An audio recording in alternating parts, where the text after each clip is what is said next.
इमरान खान साहब ने ऑपरेशन की भी मुखालफत की है और यानी ऑपरेशन के बारे में इमरान खान साहब ने कहा वज़ीरिस्तान में जो ऑपरेशन हो रहा है ये ज़्यादती है, ये नहीं होना चाहिए और इससे दहशतगर्दी बढ़ती है, मासूम लोगों का कत्ल हो रहा है।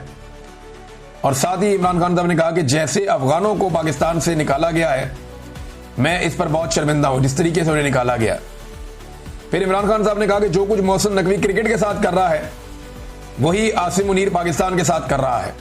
अब देखिए क्रिकेट तो पूरी तरह तबाह हो गई, पाकिस्तान आखिरी नंबर पे चला गया, पाकिस्तान की मईशत भी पूरी तरह तबाह हो गई, पाकिस्तान में अमन व अमान भी तबाह हो गया, पाकिस्तान में जो है वो इक़्तिदार जो सियासी थी वो भी तबाह हो गई, पाकिस्तान में जमहूरियत और इंसानी हकूक भी तबाह हो गए, बेशुमार चीज़ें। तो इतना डिटेल में तो नहीं, लेकिन इमरान खान साहब ने कहा कि सादा उन्होंने ये किया कि जो कुछ मोहसिन नकवी पाकिस्तान की क्रिकेट के साथ कर रहा है वही आसिम मुनीर पाकिस्तान के साथ कर रहा है। ये भी अलीमा खान साहब ने पैगाम दिया। और जजेस के हवाले से इमरान खान साहब ने कहा कि अगर जजेस का ज़मीर होता तो पाकिस्तान में जुल्म ना होता, अगर इन्हें पता होता कि अल्लाह को जवाब देना है तो ये फस्तायत ना होती।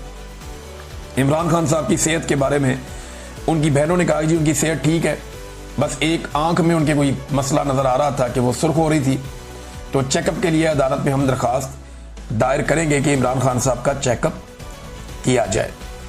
ये है नाजरीन बात। और इसमें एक और खबर भी है साथ में।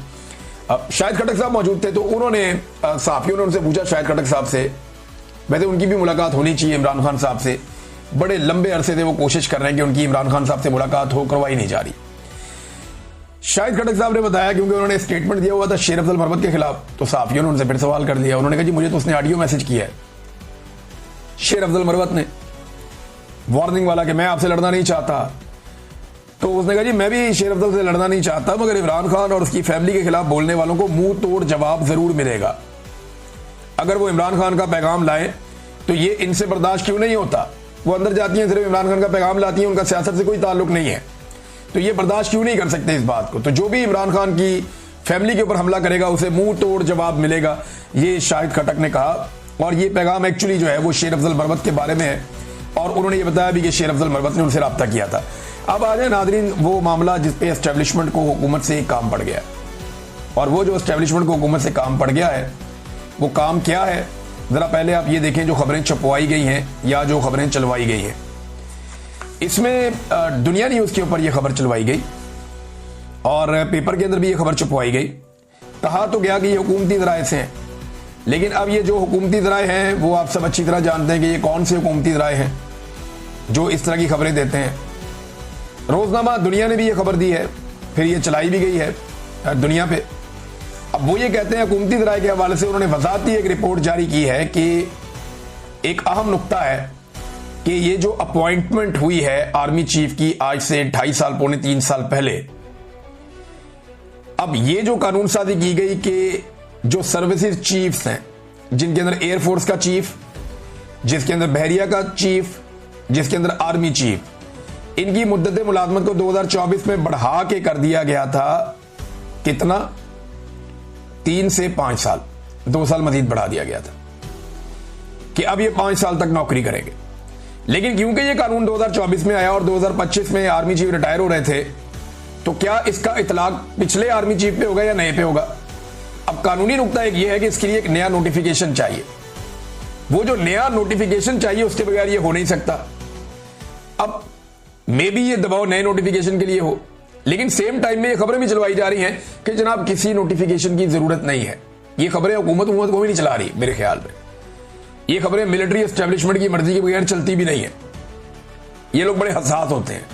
मैंने एक दफा सीनियरिटी लिस्ट दे दी थी कि कौन कौन सा जर्नैल आने वाला चीफ हो सकता है, तो मुझे ISPR से फोन आ गया था कि नहीं नहीं नहीं आपकी लिस्ट ठीक नहीं है, आप ये चीज ठीक करें, अब बल्कि आप इसको डिलीट कर दें। मैं जी मैं नहीं करता। तो ये मुझे अच्छी तरह याद है। तो ये बड़े हसास होते हैं इन मामलात में, ये खबर चलने भी नहीं देते इस तरह की। और ये खबर GHQ की मर्जी के बगैर सवाल ही पैदा नहीं होता कि ये खबर दुनिया ने लगाई हो। तो अब वो ये बता रहे कि नोटिफिकेशन जो हुकूमत ने जो कानून साजी कर दी है उसके बाद किसी नोटिफिकेशन की जरूरत नहीं है। अब यही जो मौजूदा लोग हैं या आर्मी चीफ हैं खास तौर पे, ये इनकी मुद्दत मुलाजमत 2027 तक चली गई हुई है, उनका ये कहना है, ये उनका दावा है। अब ये दावा कितना दुरुस्त है ये तो आने वाले दिनों में पता लगेगा। सारे अपने अपने दावे कर रहे हैं। बहरहाल ये खबर तो चलवा दी गई पाकिस्तान के मीडिया पे, और आने वाले दिनों में शायद ये और ज्यादा भी चलेगी। 18वीं तरमीम पे पूरा टारगेट किया जा रहा है पाकिस्तान की मिलिट्री एस्टेब्लिशमेंट की जानिब से, और इस पे मुबाहिसे करवाए जा रहे हैं, और ज़्यादातर इसमें इस्तेमाल किया जा रहा है दुनिया मीडिया ग्रुप को।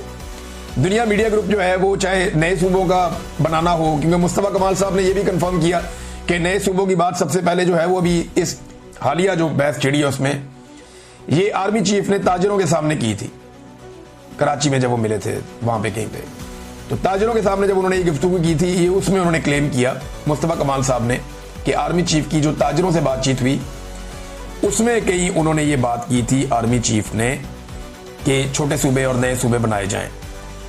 ये आर्मी चीफ का आइडिया है, दोबारा से जब ये बात हुई है बिजनेस कम्युनिटी के साथ। अब उसके बाद इसको अडॉप्ट कर लिया दुनिया मीडिया ग्रुप ने।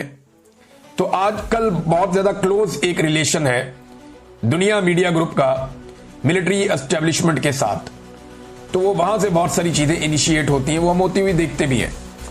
बहरहाल अब ये आने वाले दिनों में और ज्यादा मामला फैलेगा। देखिए सीधी सीधी वजह है, सबको अपनी नौकरी लंबी करनी है बस। शहबाज शरीफ को किसी तरह अपनी नौकरी की मुद्दत बढ़ा के किसी तरह 5 साल पूरे करने जाली मैंडेट के साथ। आर्मी चीफ को 3 नहीं 5 साल चाहिए, हो सकता है उसके बाद उन्होंने 5 साल और भी ख्वाब देखा हो। हर आर्मी चीफ को अपनी मुद्दत मुलाजमत में तोसी चाहिए होती है। हर बंदा कुर्सी के बाद जाना ही नहीं चाहता, कुर्सी छोड़ना ही नहीं चाहता। बहुत सारे रिटायर फौजी जो हैं उन्हें मुख्तलिफ ओहदों के ऊपर बैठा दिया गया है, एक के बाद एक को नवाजा जा रहा है, तो ये सिलसिला जारी है। रिटायर होने तक ये लोग काबू नहीं आते, रिटायर हो जाए कोई तो उसके बाद उसके कुछ काबू नहीं रहता और उसकी हालत क्या हो जाती है ये आप सब अच्छी तरह जानते हैं। बाजवा को देख लें, फैज को देख लें, नदीम अंजुम को देख लें, ये ऐसे ही होता है। परवेज मुशर्रफ जो है वो 2 कमरों के फ्लैट के अंदर फौत हो गए दुबई में, तो कुछ नहीं बचता बाद में। नाज़रीन, शाहिद खाकान अब्बासी साहब ने एक इंकशाफ किया। ख्वाजा आसिफ साहब बोले तो फिर शाहिद खाकान अब्बासी साहब भी बोले। अब्बासी साहब ने बड़ी इंटरेस्टिंग बात बताई है और ये बड़ी मजेदार इंफॉर्मेशन है, मैं आपके साथ शेयर करता हूं। अब्बासी साहब ये कहते हैं कि नवंबर 2018 में हम 3 लोग, मैं यानी शाहिद खाकान अब्बासी, मिफ्ता इस्माइल और ख्वाजा आसिफ, जनरल बाजवा से मिलने के लिए गए थे। उस वक्त के डीजीसी जनरल फैज ने हमें वहां पे रिसीव किया था, पिक किया था। मैंने ख्वाजा आसिफ को कहा कि फैज आए तो बताना कि कौन सा वाला है, क्योंकि मैं उन्हें नहीं जानता था, जबकि ख्वाजा आसिफ उन्हें जानते थे। ये मुलाकात 3-4 घंटे जारी रही और ये मुलाकात सिर्फ इकोनॉमी के हवाले से थी।